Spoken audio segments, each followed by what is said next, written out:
right, Wolfpack, let's go.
All right. All right. Yeah. All right, guys. How y'all doing? Welcome, welcome, welcome. Well, paperwork. Welcome to the Tim Black Show. My name is Tim Black. You tuned into it on Periscope, YouTube, and Facebook. Glad to have you. Welcome, welcome, welcome. Tim Black's Wolfpack all the way around. What's going on, people? How you feeling? This is the second live stream of the day because, well, earlier was a special presentation that we had to get out based on the fact that there was a Joe Biden sighting. So, this is the typical normal show that we have. We'll be covering the news of the day. Let me go make sure that everybody on Facebook can hear us. What up, Facebook? How y'all doing? What's up, Virgil and Ryder and Joanne and Bruce and Jerry and Rose and Julie and Marcy, Annette, Amy, Barbara, how you doing, Patricia? Victoria, good to have you. BJ, what's up, Elizabeth and Dion? What's happening, Amy? Eli, Tammy, Nadine, John, and Michael Huff, Paula Smith, Patricia Marino. You got it. Hey, Tammy, what's up? Wolfpack, Ken Saxman Stout. What's going on? Victoria Bowman. All right, lockdown in Michigan. Whoa, whoa, whoa, lockdown in Michigan. Okay. All right, guys. Looks like we're all good to go on Facebook. Just double check now with YouTube. Make sure YouTube's okay. What up, YouTube people? How y'all doing? What's up, Colt Fighter? Sandra, Carl, Brad, Allison, James Mandalore, David. Okay, good to have you. Good to have you. Good to have you here. Tatiana and Maker of Things, and Joe Famous and Anna, Gualberto Portela de Rosa, Gualberto, Burnt Out One and Michael, or Michelle, is that Michael? Brian Crosby, Gary Webb, Debbie, and Lisa G, Tracy, Mad Wolf, Dale Fox. What's up, Day? How you doing? We're looking exceptional on YouTube and Facebook. Darkezio and the whole crew, thank you so much, Bernadette and David Steger. Thank you for tuning in. I appreciate it. 712 and DM1. The Wolfpack is in the house. So look, guys, here we are. Wow. Wow. We got a couple things we want to go over tonight, kind of bring you up to speed. Hope everybody's okay. Hope everybody's feeling okay. Uh, Taking precautions, doing the whole social distancing. And we're going to talk a little bit about that social distancing and some other information that's been put out there. Now, as you know, they've been talking about coming up with a deal that would give put money in the pockets of folks who are hurting right now, people who are, folks are not able to report to work. I know, for instance, my brother, his job, they do a day on, day off thing now. Day on, day off, day on, day off, just to keep everybody in rotation. And a lot of folks that are in the Wolfpack have stopped their membership to the show because, obvious reasons, money's got screwed up. Money's not right. Their financial situations have changed. So Congress right now, the Senate, they're looking at passing a bill that would put money in people's pockets, in their hands, and try to blunt some of the pain that people are going to be feeling financially due to this global health crisis. Okay? Let's go to slide 1, guys. Check this out. I want to share this with you.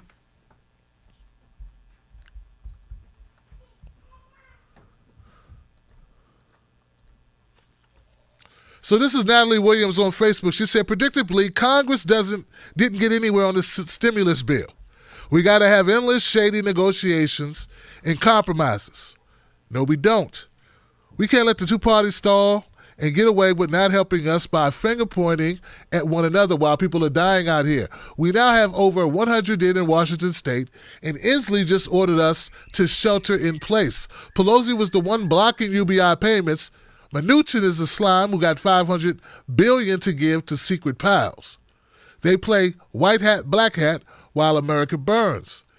This is what needs to happen, in my opinion. Let me know what you think. I'll add any suggestions, good suggestions, and start calling my representatives. You pass Medicare for all now. You inject every American with $2,000 direct to their bank account every 2 weeks. Aggressive. That's until the crisis is passed and personal income is resecured. That means you have a job to go back to.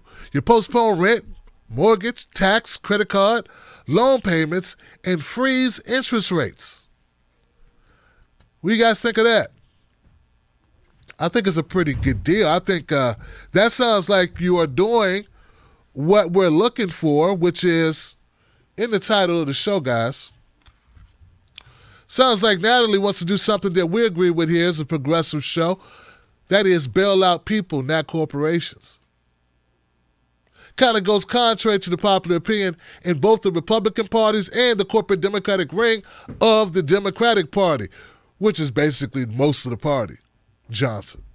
So, why isn't it that they can come to a deal? Why is there no deal yet, right? As Natalie pointed out, Steve Mnuchin is the jackass behind the whole idea of the $500 billion slush fund that goes into this dark hallway. And we don't know who gets it, and there's no parameters put in place for how the money is spent. And no strings attached. One of the strings that should be attached to the money is, well, if you do get it and you are a company, you can't lay anybody off.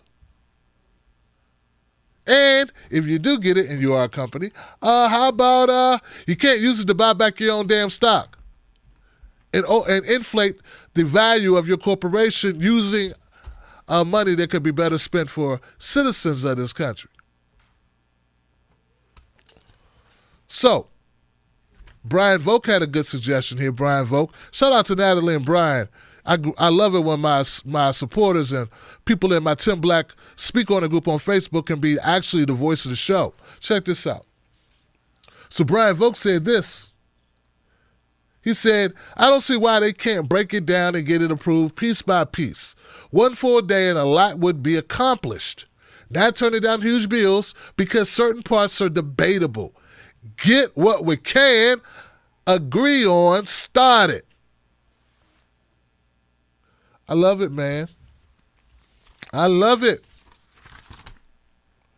Brian Volk and Natalie Williams, it's a shame that you're not in Congress instead of the hacks, or you're not in the Senate instead of the hacks that we have in the Senate who are instead of looking out for the people, looking out for the corporations first. And we know the answer to the question that Brian posed, because there is a soft shoe dance going on between the Republicans and the Democrats. You got Nancy Pelosi on one side, as Natalie pointed out, blocking UBI, and then we have Steve Mnuchin trying to push through a slush fund. See what's going on here? Good cop, bad cop. Blame the other side. Meanwhile, nothing gets done.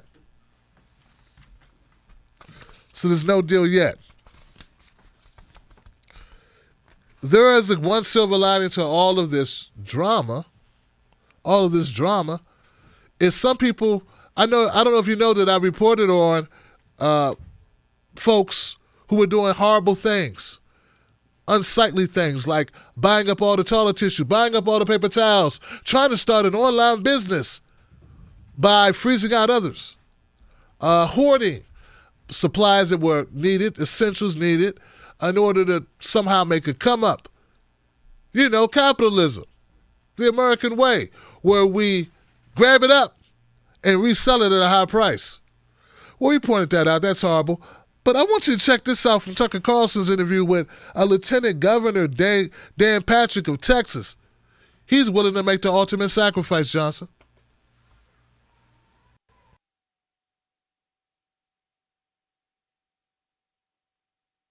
Living in fear of is what's happening to this country. And, you know, Tucker, no one reached out to me and said, as a senior citizen, are you willing to take a chance on your survival in exchange for keeping the America that all America loves for your children and grandchildren? And if that's the exchange, I'm all in. And that doesn't make me noble or brave or anything like that. I just think there are lots of grandparents out there in this country, like me, I have 6 grandchildren, that what we all care about and what we love more than anything are those children. And I want to, you know, live smart and see through this, but I don't want the whole country to be sacrificed. And that's what I see. I've talked to hundreds of people, Tucker, and just in the last week, and making calls all the time. And everyone says pretty much the same thing, that we can't lose our whole country. We're having an economic collapse. I'm also a small businessman. I understand it. And I talk with business people all the time, Tucker. And my heart is lifted tonight by what I heard the president say, because we can do more than, you know, one thing at a time. We can do 2 things. So, you know, my message is that let's get back to work. Let's get back to living. Let's be smart about it. And those of us who are 70 plus, we'll take care of ourselves, but don't sacrifice the country. Don't do that. Don't ruin this great American dream. You're basically saying that this disease could take your life, but that's not the scariest thing to you. There's something that would be worse than dying. Yeah. And look, I'm going to.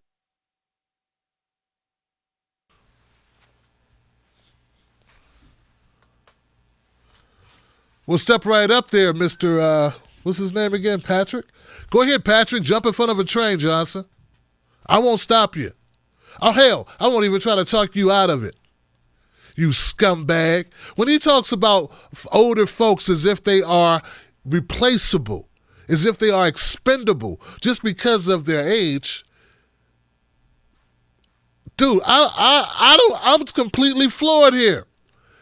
Tucker, you should have got this guy. Now, I don't have that whole clip. This was posted on Twitter. But it sounds like to me that Tucker let this guy get away with talking about orphan seniors. Who are these seniors that said, hell, I don't need to live. Go ahead and let me die just so you can watch movies on Netflix or be able to go to the beach for summer break? What the flying fuck?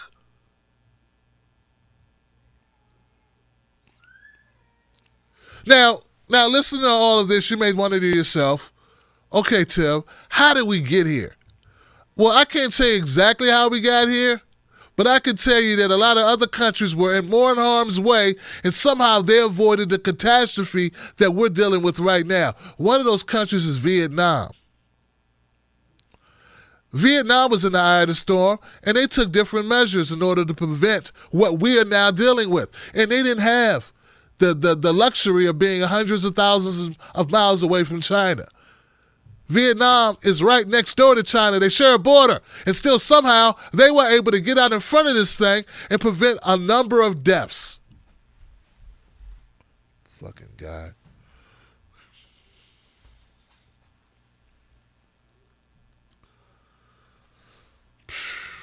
A wife lost her job. Husband may lose his job. Shit bouncing around here, bouncing around. Here we go. I got a number of slides. Here we go, number 5. Okay, so so in Vietnam they had a lot of issues, right? Living so close to China, where the virus is reported to have originated. Well, you know what they had? They had free, affordable masks that they gave out. That's right, they gave out masks to people at 30 cents a piece. Yeah, and those masks were even rewashable, meaning you could wash them up to 30 times and rewear the same mask. Then they had this thing called robots. They used the robots to deliver supplies to patients who were in the ICU. This prevented nurses and medical workers from getting infected. Number 3, they sterilized liquid devices. They had hand sterilizing devices that were installed, very cheaply made, but they did the job. Then they also have mobile sterilizing chambers. You can walk in the chamber, stand in it for 30 seconds, and become 90% sterilized. Body over. There goes the robots right there, Johnson. These are just some of the steps that were taken by our folks in Vietnam. A much smaller country with a lot less resources. And they do a crazy thing because they deliver a lot of their stuff online, right? A lot safer than going out. They use sticks to hand off merchandise between the mailman and the addressee or the resident. Now, as I stated, guys. So look, I want to thank, I think it was, who gave me this? Olga. I think Olga sent me this. Thank you, Olga, for this research on Vietnam and what steps they took. Okay? There we go. Now, here goes a couple of numbers about Vietnam. First of all, the first signs of coronavirus in Vietnam were back in January the 23rd. And they acted, unlike the United States, they acted immediately. Hey, they got out in front of it. They didn't worry about, is the market going to be impacted? They worried more about, will people die? So that's the first thing. Number 2, 91 cases. 91 cases. That's all. That's all the infections they've seen. 91 cases. And remember, once again, they border with China. 17 of those cases were recovered, and they had 0 deaths. 0 deaths, ladies and gentlemen. Number 3, half the cases were people who got the virus before entering the country. So even though they did a lot of checking at the border, some of the people who came across the border back into Vietnam, that's how they had the case. They did not catch the disease within the confines of Vietnam, but caught it outside the country. And last but not least, only 40 individuals have been infected within Vietnam. Only 40 infections within the country. So based on what we've researched, what I was able to find out, part of the reason why Vietnam has such a low infection rate compared to the United States is the government happens to give a damn. Yeah, like first and foremost, the biggest barrier to our ability to avoid infection of millions or thousands and thousands or potentially millions, who knows, is that the country got out in front of it. We're willing to deal with the issue instead of ignore the issue, instead of play down the issue, instead of having different media entities, Fox News and others, talk about this as if it was a hoax. Meanwhile, people go untested, undetected. So that's part of the problem that we have, guys. Part of the reason why we are where we're at. The other part of the reason is that we listen to people like Joe Biden, who recently did a broadcast, and I don't know if you saw this earlier, but Here's what he did, Johnson.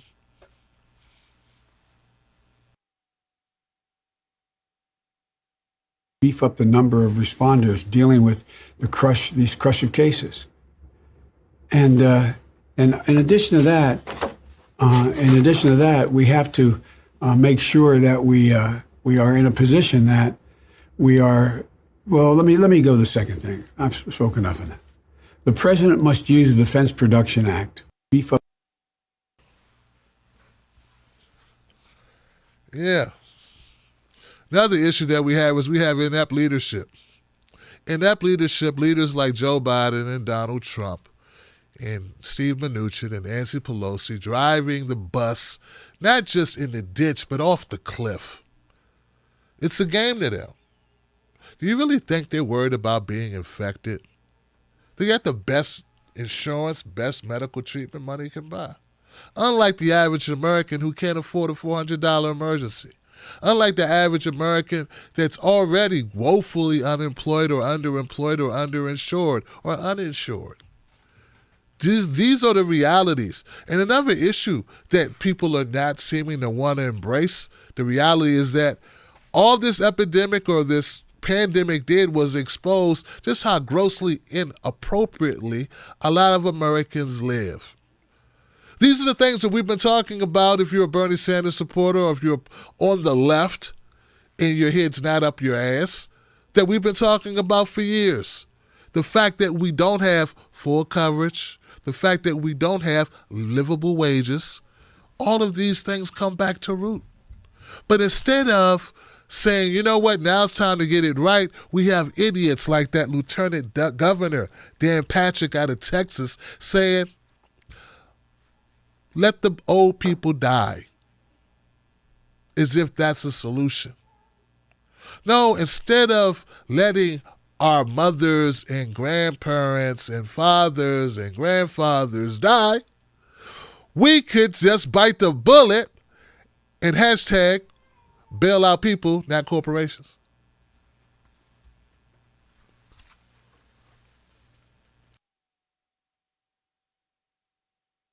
Here goes Bernie Sanders on Chris Hayes, giving him the right here, Fred.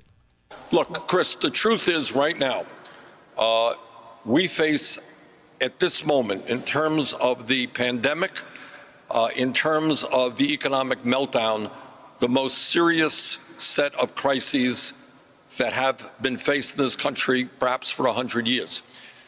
And our job right now is to think big, is to act in an unprecedented way, both in terms of healthcare and in terms of the economy. And it is going to cost a lot of money, but not spending that money now will make a bad situation even worse. Because as you know, there are some people out there talking about by the end of June, unemployment being 20, 25, 30%. So right now, our focus has got to be, in my view, to make sure that all workers in this country are kept whole, they continue to get their paycheck, to make certain that in addition to that, people get a check of $2,000 a month, to make certain right now that we move in an unbelievably aggressive way to make sure that our healthcare providers, our doctors and our nurses are not dying on the job trying to protect us. And that means that Trump has got to enforce in a vigorous way the Defense Production Act to make sure that companies now are not producing T-shirts and underwear. That is not our major need at the moment. Masks, gowns, gloves are the need. And companies have got to do that. Some are already voluntarily doing it. They need to be compensated well. But they got to transform their production capabilities to deal with the crises that we face right now.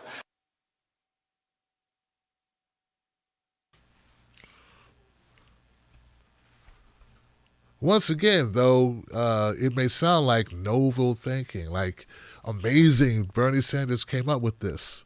Wow, great stuff. I love it. But guess what? Other countries have already done exactly what Bernie Sanders is proposing.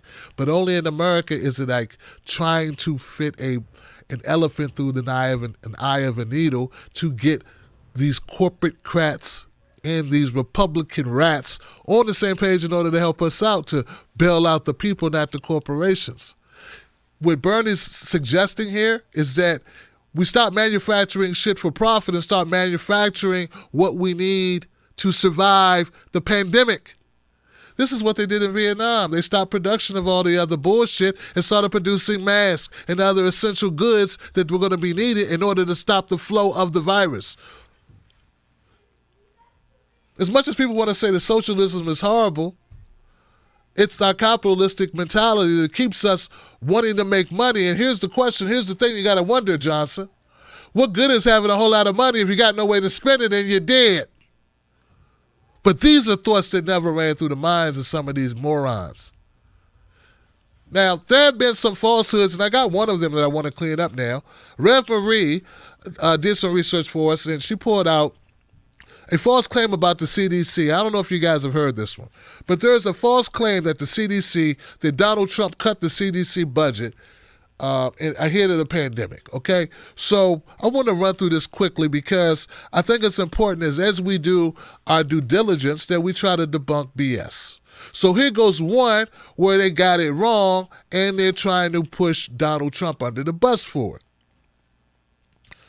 As the COVID disease caused by the new coronavirus has spread around the world, a number of politicians, news organizations, and public figures have made the false claim that Trump administration cut the Centers for Disease Control and Prevention's anti-pandemic work in over 40 countries to just 10.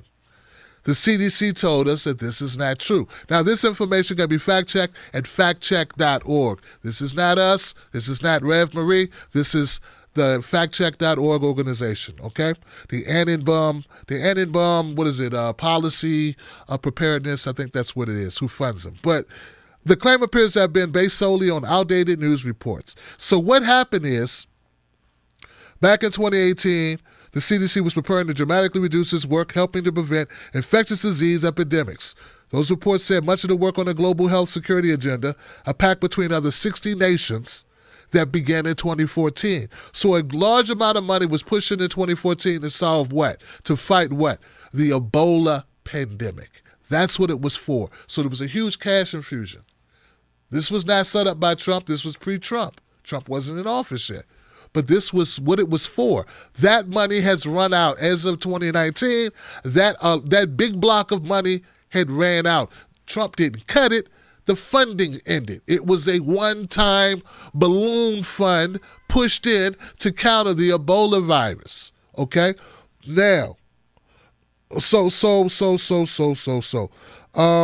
couple people have repeated the falsehood. One being Chris Murphy, out of the senator out of, I think it's Connecticut. And the other would be, who was that? Chuck Schumer. Chuck Schumer made the same allegation. And then it was repeated again by Joe Behar on The View. So what we have are people doing exactly what? Playing politics, playing games, meanwhile, trying to score political points while people are dying and while people are suffering and while we're in harm's way, staring down the barrel of the pandemic shotgun. So like that, I giveth credit where it's due. Donald Trump did not cut the CDC budget as if he's some dastard villain. Now, he did do something that's horrific. What did he do? What's he doing now? Well, they are floating this idea, as stated by this Patrick guy, this Lieutenant Governor Dan Patrick out of Texas, that we need to just get back to business as usual. We need to just go outside, Johnson. We need to just put ourselves in harm's way. It's okay to risk your life. Why? Because, damn it, the corporations must survive, damn the people. And that's the idea. That's the new talking point. So, no, he didn't cut the CDC budget. But yes, these Republicans are floating this idea that we need to get back to business as usual, and we need to start with bailing out these corporations with a dark money infusion, right, of our money, our country money, into these corporations with no strings attached. And maybe they'll flip us a couple of coins along the way. There is no ethics. There's no morality either. As if people are expendable, but corporations, these companies are not. I was reading a tweet by Donald Trump that says we need to just get back to life as normal. Don't let this situation rob us of our way of life. Well, it's not going to rob us of our way of life as much as it could rob us of our very lives. Donald Trump. I giveth and I taketh away. Credit is given and credit is taketh. So you can do both, Johnson. You could call him out and stand up. So, I don't know if you saw earlier, I played you a snippet of Joe Biden's meltdown as it pertains to coming out of hiding after 6 days of no Joe Biden. This is supposedly the standard bearer of the Democratic Party, who's so poised to not only take on Donald Trump, but defeat Donald Trump. Though on recent polls, I've noticed that Bernie Sanders is starting to surge once again nationally as people are starting to lose confidence in Joe Biden, notwithstanding the push from corporate media to call it a day and just hand him the keys to the Democratic Party. Or should I say, to the nomination.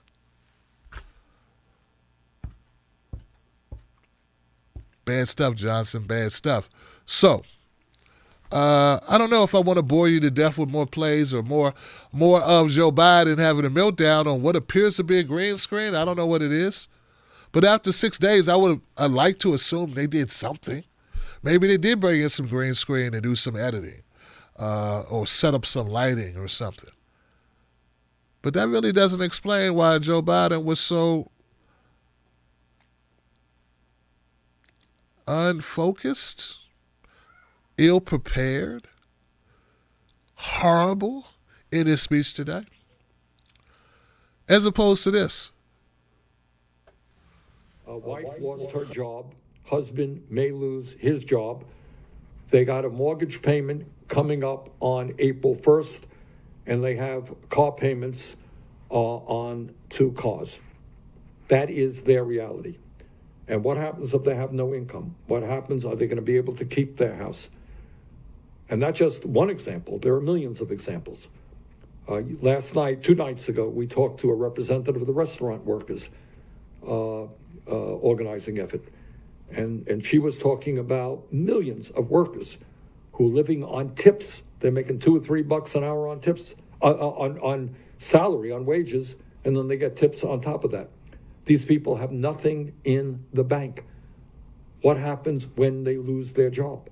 What happens to millions of people? The 40% of American people who do not have $400 in the bank for an emergency. So you got half of our country living paycheck to paycheck, and now suddenly those paychecks stop. How are they going to feed their families? How are they going to keep their telephones? How are they going to keep their lights on? What happens if their kid gets sick? How do they get to a doctor? So there is enormous economic anxiety taking place all across this country. Let me just very briefly touch upon what other countries are doing in response to the crisis. In the United Kingdom, in Germany, in Denmark, and in Norway, these countries are moving aggressively to guarantee 75, 80%, and in some cases 100% of the paychecks of workers in businesses that commit to not laying off employees. In other words, in one of those countries, if an employer says, okay, we're going to keep you on the payroll, the government is guaranteeing between 80% and 100% of that paycheck. And in my view, that is exactly what we should be doing in this country right now. Is that a radical statement? Of course it is. But these are unprecedented times. And we must spend whatever it takes to make sure that every family in America is made whole, is not made desperate by this crisis. And so it is my view that workers who are unemployed. The total number of global cases has surpassed 350,000, including more than 16,500 fatalities. Over 100,000 patients are reported to have recovered.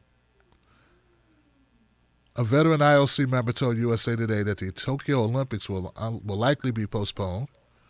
New York has become the epicenter of the U.S. pandemic.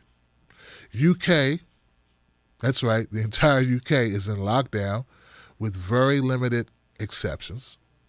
Italy reports lowest daily percentage growth of cases in 4 days.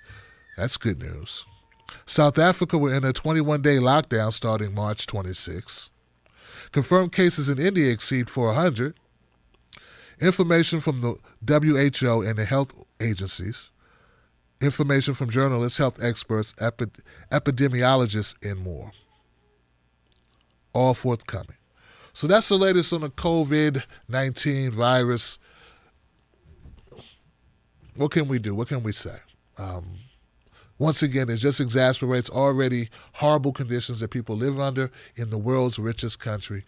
But it also shows something else, Johnson. It shows what we have all been talking about when it comes to our government's ineffective lack of ability to deal with issues directly and not do the bidding of corporations.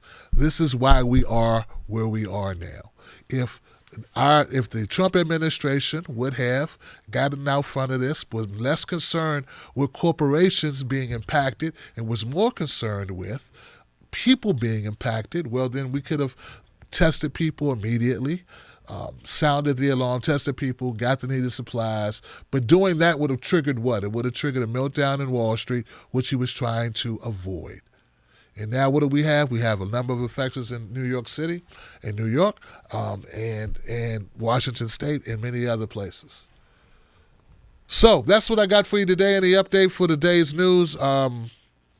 I'll be coming to you periodically with new updates, with new information, with new stories, as we try to expand our show and try to change the format up just a little bit as we do the thing, Johnson, because we intend to be your go-to source for independent media, not left, not right, but everything that's true and honest and real about the coverage. So now I want to go to the comment section and ask questions or read questions aloud from people or comments from people who have been watching the show. This show is brought to you by the Wolfpack. The Wolfpack, the Tim Black Wolfpack, is not associated with TYT. It's my group of supporters in a community that I've created over the last 6-7 years that supports independent media. And that's what we do here. So if you want to become a part of that, go to patreon.com, Tim's Take Live, or join on Facebook or on Twitter. And with that, what up, Wolfpack?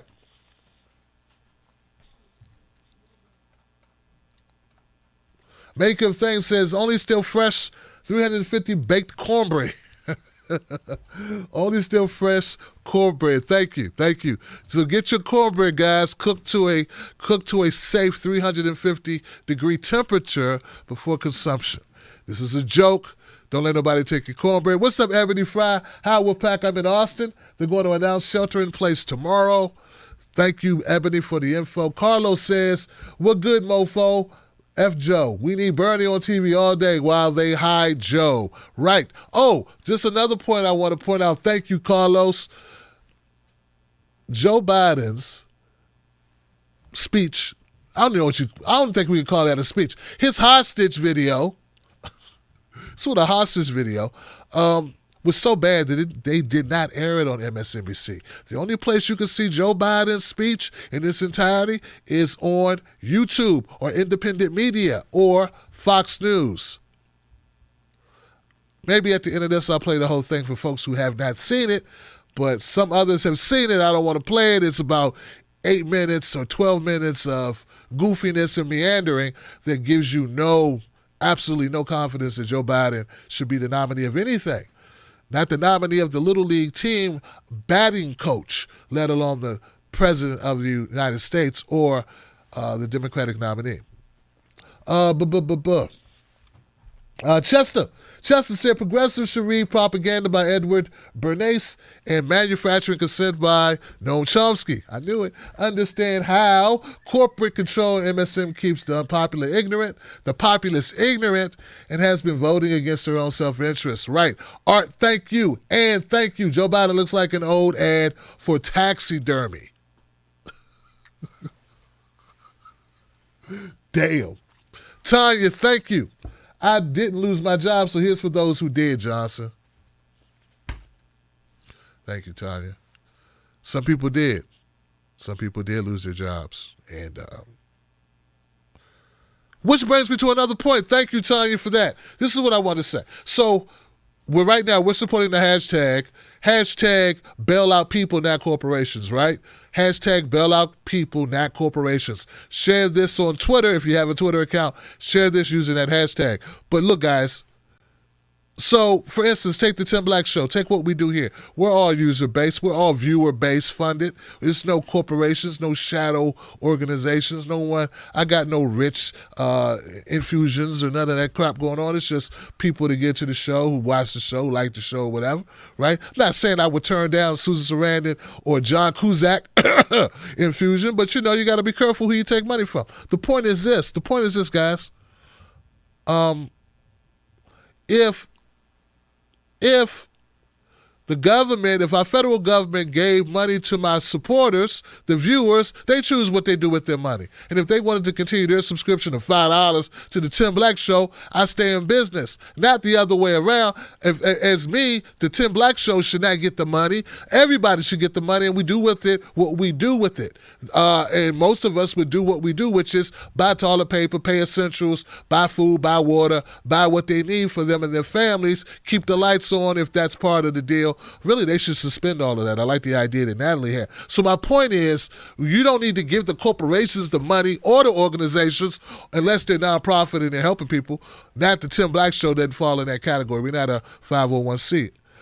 But we should give to the people and let the people be able to decide what they do with their money, not the other way around, which is counter to what Steve Mnuchin wants to do. And we got Nancy Pelosi, who wants to block. I don't even know what's her justification for blocking the UBI offering to $100. I don't get it. Now, I did hear something where Donald Trump was talking about something about $3,000 for a family of four. I'm not sure. Then I heard different amounts. I heard $2,400 for his household. I don't know. I don't know exactly where we are on this. I really don't. It keeps changing. I keep hearing different amounts, but they need to act now. How about we freeze mortgages and rents and student debt? How about we freeze those bills and keep the utilities on until we get to the rest of it? Like let's do one piece at a time, like Brian said, Brian Volk. So here we go. Tim Usman says, Vermin Supreme, is it radical? Is right on time. Thank you, Tim. Charlene says, Tim, what do you and your family do to relax in these new crazy times? What I try to do as much work as possible to stay busy with kids running around. I don't know if you could hear them earlier. I got a grandbaby making noise up there. What I try to do is just keep working, and then I'm up till like 5 and 6 in the morning. It's crazy. But the kids just, they got homework actually. That's right. They're actually doing work as if they're in school, and their teacher's going to remotely check their homework. So that's pretty cool. Other than that, I've got a French press that cost me less than $25. That's a lot of fun. And I don't know if you can tell, but I'm hyped up off caffeine right now. I wish Joe Biden got some caffeine. That's what he needs. He needs caffeine. Yogi Fish, what's up, man? That Biden video is produced by Corn Pop Productions.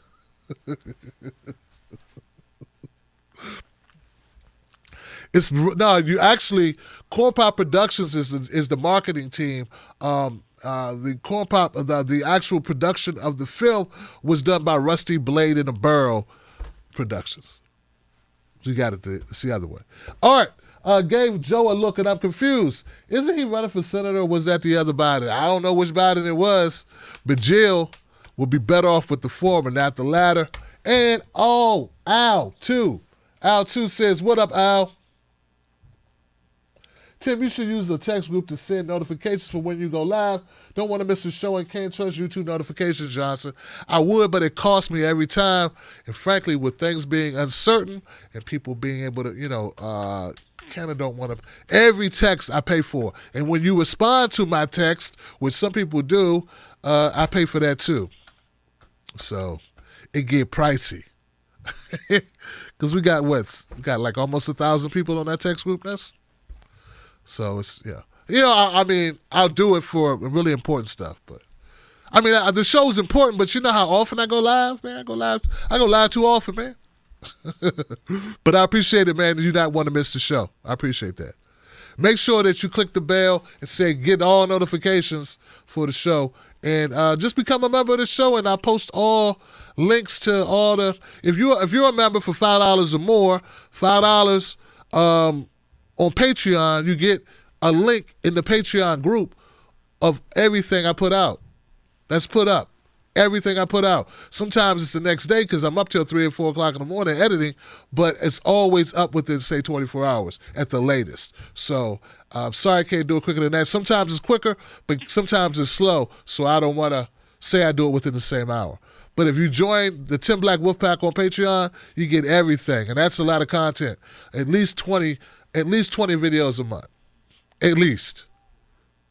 20 shows a month. Probably 50 videos a month, but 20 shows a month. Because there's at least 4 shows every week. At least. All right. So look, guys, that's it. I don't want to keep you too long. That's what I got. Tomorrow, I think what we'll do is we'll open up phone lines. We'll have an additional phone line day because we can do that. And we pay for the phone line. It's not being used, so why not just use it and open up the phone lines? So you guys want to be prepared for that? Tomorrow, yeah, let's do that. Tomorrow, we can do what we want to do, Johnson. So tomorrow we'll have a show at around 10 p.m., and we'll open up phone lines, and we'll rock with the phone lines for a couple hours and let you guys, let the whole Wolfpack have a say. I think that works. See, that's the thing you can do when you own your own shit, and you don't have to ask Zucker or whatever, or what is it? Whatever. Who's the guy for Fox? You don't have to ask these jackasses, can we do stuff? We just do it. That's the beauty of independent media, man. We just say, hey, we're going to open up phone lines. Then we open up phone lines. Damn, this coffee's good. Shout out to the Tim Black Wolfpack member that said, Tim, get a French press. Woo! This stuff's serious, man. All right. I just saw a huge donation come through here, man. Look, guys, you guys are too much, man. Gave Joe a look. I'm confused. Our revolution. Fight for Bernie to the end. Biden brain bleed. God. Joe Biden is today was horrible, guys. Don't forget at the end of this program I'm going to run in full Biden clip, okay? So if you haven't seen it, you owe it to yourself to see what people are not talking about and why they're not talking about it. Thank you, Doreen. I appreciate you, Doreen. Thanks for being you. Thanks for being you, Doreen. All right, guys, that's it. Time for me to run that clip. Don't forget, Tim Black Wolfpack Gear Shop is open. They're back open. They were closed, guys, because they had to shut down factory, but the factory reopened today. So if you want a T-shirt or something, that's where you get it. And I'll talk to you soon. Now, here goes that clip I was telling you about. Beef up the number of responders dealing with these crush.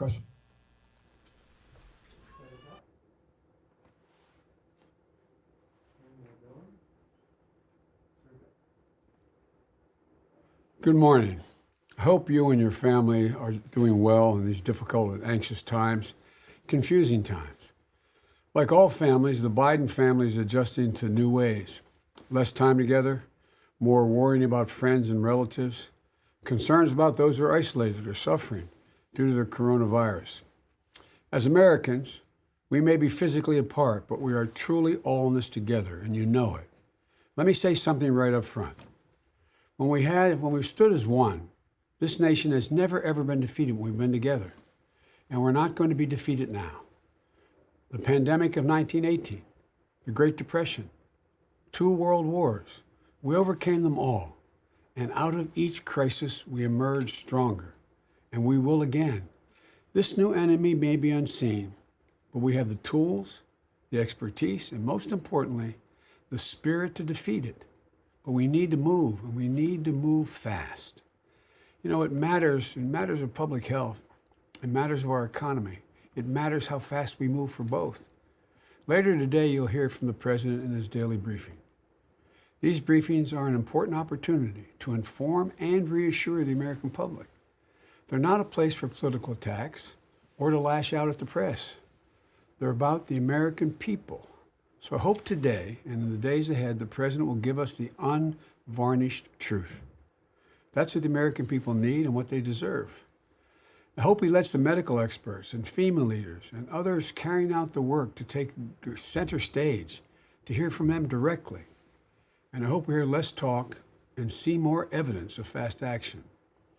My principal focus today and every day will be on what we should do to get this response fixed, to save lives, to provide economic assistance to tens of millions of Americans who need it and need it now, and are going to need it in the weeks and months ahead.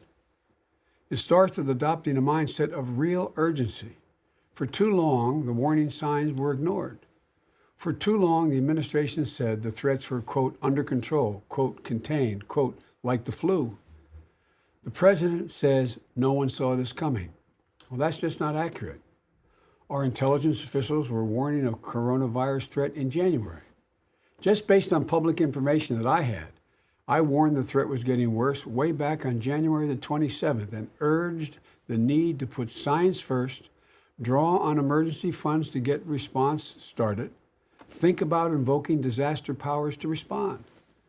Many of us talked about the need to get the U.S. scientists on the ground to see firsthand what was happening in China, rather than relying on what came from China. My point is not simply that the president was wrong. My point is that the mindset that was slow to recognize the problem in the first place, to treat it with the seriousness it deserved, is still too much a part of how the president is addressing the problem. South Korea detected their first case of coronavirus on the same day we did. But they had tests and sophisticated tracing programs to stop the spread of the virus, so they didn't have to put the entire country on lockdown. We had none of that. So we were left with the only extreme social distancing measures currently in place. That's a failure of planning and preparation by the White House. Today, months later, Americans who need to be tested or still have no access to tests in many parts of the country. And in many places, our healthcare system teeters on the brink of collapse. Hospital beds are filling. Doctors and nurses are already running out of critical equipment. The federal government needs to coordinate getting medical supplies out to every corner of the country so we don't have governors competing against one another. As of late yesterday, we're told that the president still has not activated the authority under the Defense Production Act, which I and others call for him to invoke immediately and act on, to direct American manufacturers to make essential supplies. Trump keeps saying that he's a wartime president. Well, start to act like one. To paraphrase a frustrated President Lincoln, writing to an inactive General McClellan during the Civil War, quote, "If you don't want to use the Army, may I borrow it," end of quote. You know, we need to get in motion today, what we should have set in motion weeks ago. Any public health expert will tell you that in a crisis like this, you can't move too fast. You can only move too slowly.